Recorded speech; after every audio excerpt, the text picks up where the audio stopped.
मित्रांनी मित्राच्या वाढदिवसाला न बोलविल्याच्या कारणावरून एकाने मित्रावर कोयत्याने वार केला, तसेच 4 वाहनांची तोडफोड केली। ही घटना ममतानगर जुनी सांगवी येथे घडली। या प्रकरणी मयूर सुरेश गायकवाड यांनी सांगवी पोलीस ठाण्यात फिर्यादी दिली आहे। त्यानुसार अनिकेत गायकवाड याच्यावर गुन्हा दाखल करण्यात आलाय।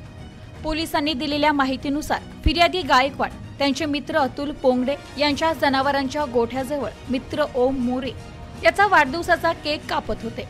त्यावेळी संशयित आरोपी अनिकेत तिथे आला। त्याने मित्रांना शिवीगाळ करत मला पार्टीला का बोलवले नाही असे म्हणत मित्राची दुचाकी फोडण्याचा प्रयत्न केला।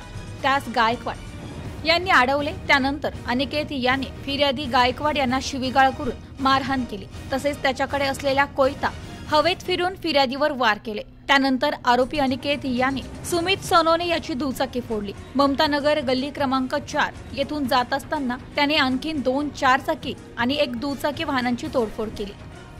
Bureau report, news today 24 Sangvi.